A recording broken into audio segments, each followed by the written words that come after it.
আমি আর আমার বন্ধু উপস্থিত আছি পাঁচদোনা দাসপাড়া কাঠখোলা মঠবাড়িতে। এখানে মোট 4টা মন্দির আছে, একটা ধসে পড়ে গেছে, এখন 3টা অবশিষ্ট আছে। পাশে আবার আধুনিক স্থাপত্য কিছু মন্দির আছে, যার একটা ফান্ডিং হয়েছে শ্রী শ্রী লোকনাথ ব্রহ্মচারীর মন্দির থেকে। ব্রিটিশ আমলে নির্মিত এই মঠগুলো। আর এখানে এক সময় হাট জমতো, যার কারণে এটাকে হাট খোলা বলে এখন সবাই জানে। বন্ধু চলো এবার ঘুরে ঘুরে দেখি। হুম। এই মঠের ভিতরের অংশটাও দেখবো এখন। এখানে তো যতটুকু জানতে পারলাম যে আরেকটা মঠ ছিল, যেটা এখন 3টা আছে, হ্যাঁ একটা ধসে পড়ে গেছে উনি বললো। কিছুদিন আগে মনে হয় ধসে পড়ে গেছে। তারপরে এই জায়গায় আবার আধুনিক কিছু মন্দির করা হয়। এদিকে দূর থেকে না, হ্যাঁ, হ্যাঁ।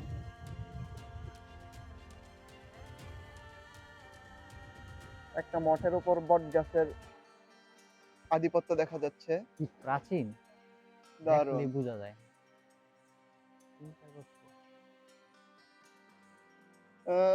তবে 3টা মঠের উপরই বট গাছের আধিপত্য দেখা যায়, তার মধ্যে এটার উপরে একটু বেশি।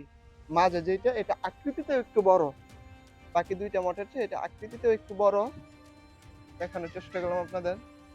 এই যে মন্দিরের যেই মঠের যে ভিতরের যেই অবস্থানটা, এই যে এখানে ইট, প্রাচীনকালের যে ইট, এটা দেখলেই বোঝা যায় আধুনিক ইট থেকে অনেক শক্ত, কিন্তু বর্তমান সময়ে ইটগুলো অনেক দুর্বল হয়ে গেছে। এই যে ইটের টুকরা দিয়ে সিমেন্টের যে কংক্রিটটা তৈরি করা, এখন তো শুধুমাত্র আমরা সিমেন্ট আর বালি দিয়ে করি, তৎকালীন সময় সম্ভবত ইটের টুকরাও দেওয়া হতো। এই যে ইটের টুকরাও ছিল। এই যে এখানকার ইটের সাইজ গুলো খুব সুন্দর, মানে হ্যাঁ, একদম আর ছোট ছোট, প্রাচীন কালের এই যে মানে পরিপাটি ভাবে সাজানো।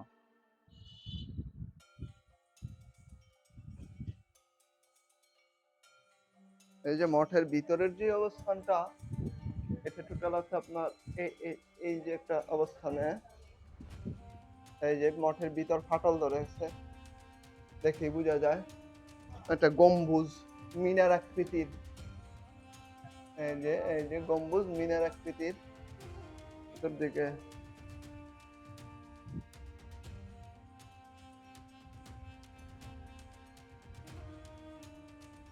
যা অনেকটা এলাকার আবাসিক এলাকার রাস্তার উপর দিয়ে একটা একটাতে যদি এত সময় চলে যায়, তাহলে বাকি 2টা ভ্রমণ করব কখন? এই যে দাঁড়ান, এই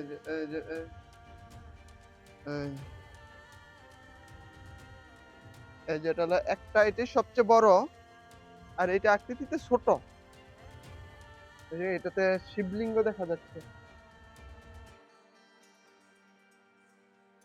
এই যে এইটার ভিতরটাও অনেকটা নকশা কারুকাজ দেওয়া আছে। আধুনিক স্থাপত্যের সাথেই অনেকটা সামঞ্জস্যপূর্ণ।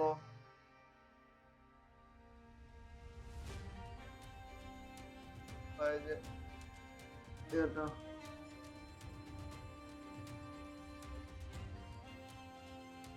বন্ধু, হুম। চুপ কেন? না, আমি এই যে দেখতেছি এইদিকে এখানকার যে কারুকার্যগুলা, ইটের কারুকার্যগুলা দেখেই আমি মানে পুরা অবাক।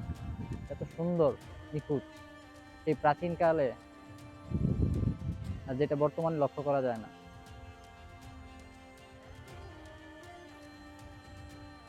প্রত্নতাত্ত্বিক নিদর্শন এইগুলো, মানে জনশ্রুতি আছে ব্রিটিশ পিরিয়ডের আগের সময়কার ঘটনা। এটা হলো একটা 2টা গেল, আর এটা একটা তৃতীয় একটা ইয়া। এখানেও প্রবেশের প্রস্থানের জন্য 2টা দরজাই আছে।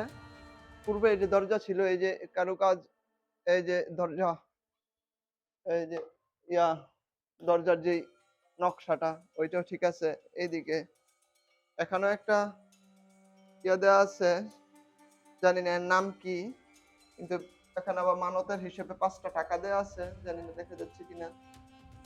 এই যে 5টা টাকা দেওয়া আছে, এই যে 5টা টাকা দেওয়া আছে। ভিতরের যে নকশাটা, এটাও মিনার আকৃতির গম্বুজ। ভিতরে আবার গম্বুজের নিচের অংশে বৃত্তাকারের নকশা করা আছে। এই যে দেখা যাচ্ছে, আপনারা দেখতে পাচ্ছেন। স্বল্প সময়ের ভিতরে ভিডিওটা শেষ করতে হবে, যদি শেষ না করা যায় তাহলে আবার আপনাদের বিরক্তি চলে আসতে পারে। এই যে এখানে এটা তো একটা দরজা দেখলাম। বন্ধু এই দিকটা এই যে এখানেও দুইটা দরজা, এই যে দরজার নকশ ইয়াটা ফ্রেমটা, এই যে দরজার ফ্রেম ভিতরে।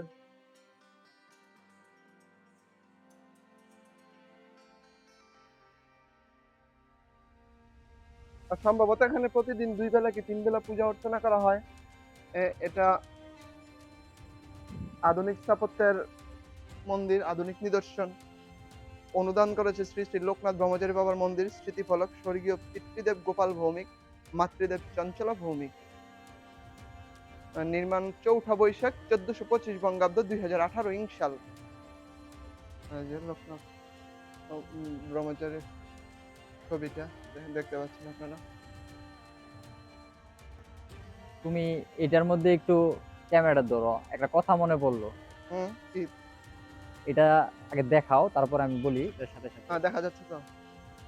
মানে তুমি দেখো কি প্রথমে যখন এটা তৈরি করা হয়েছিল, হ্যাঁ, হ্যাঁ। কত সুন্দর ছিল এবং মানুষের সমাগম ছিল, ঠিক না?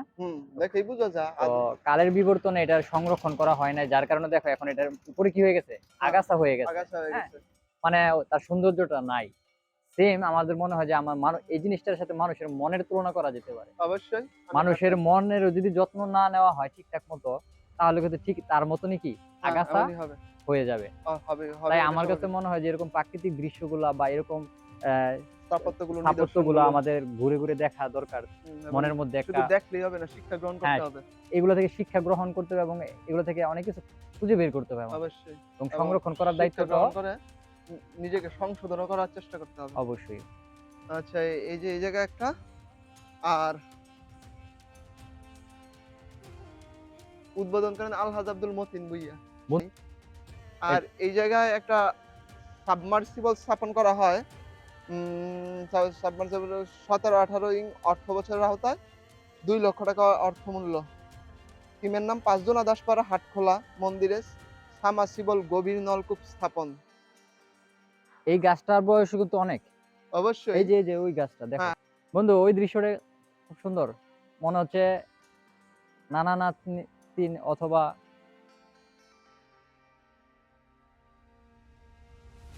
মানে কি সুন্দর একটা দৃশ্য। হ্যাঁ, টাকার জন্য তার হয়তোবা নাতি এমনটাই হবে। সুন্দর ফোর্স করতেছে। হ্যাঁ, সচরাচর এই জিনিসগুলো আমরা দেখি না।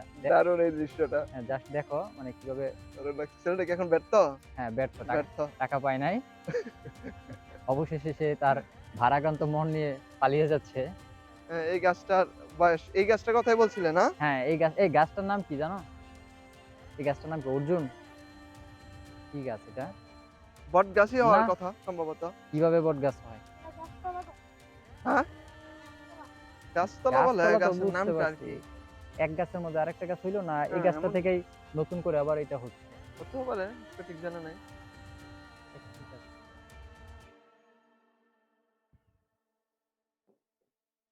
ওকে, ধন্যবাদ সকলকে। হ্যাঁ? অন্য একদিন দেখা হবে আবার অন্য কোথাও।